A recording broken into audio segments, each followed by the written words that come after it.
LR, the liberal redneck here, coming to you from a country where the time has come for the Republican Party to stage an intervention with their presidential candidate, former President Felon.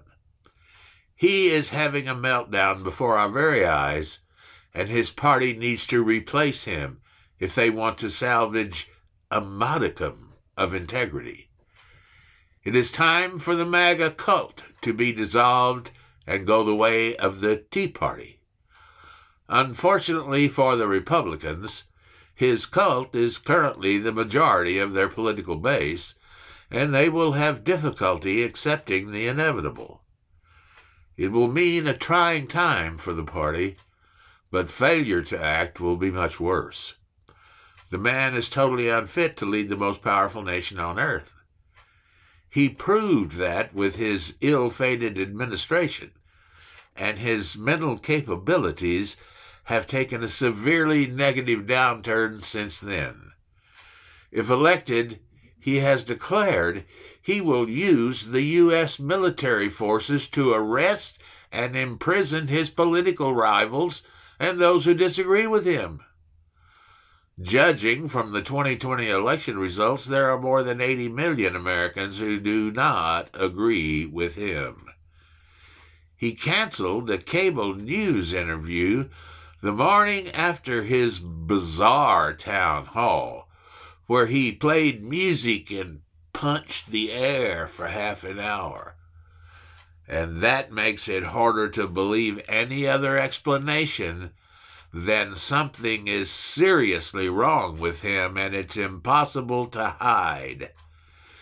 His hurricane misinformation tirades have resulted in armed militias hunting for FEMA representatives who are trying to do everything in their power to help displaced Americans.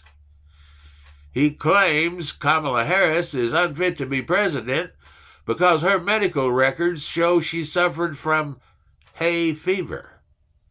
Seriously? Hay fever makes her unfit?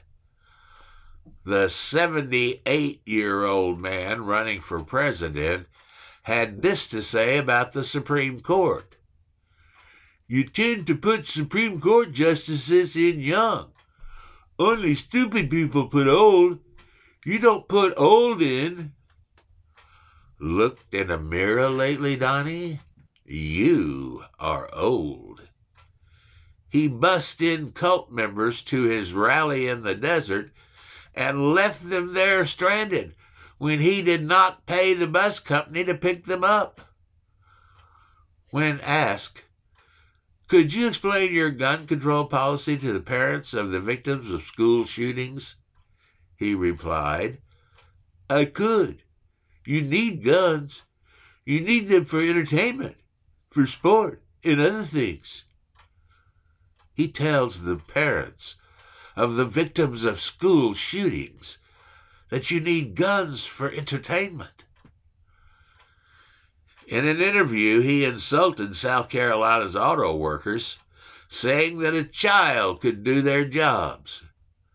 Despite the damage such an ugly sentiment could wreak on the auto worker vote in Michigan and Pennsylvania, and on the down ballot as well. He's too vain to try and fake this collapse to stay out of prison. He is literally melting like the Wicked Witch in The Wizard of Oz. Ignoring his 34 felony convictions, he even tried to pay Stormy Daniels more hush money. Bring in the guys with the white jacket and take him where you can't do any more damage. Or be prepared to suffer the consequences, Republicans. Thanks for listening, and do your duty to your country by voting blue. P.S. According to your leader, Trumpers vote on January 5th.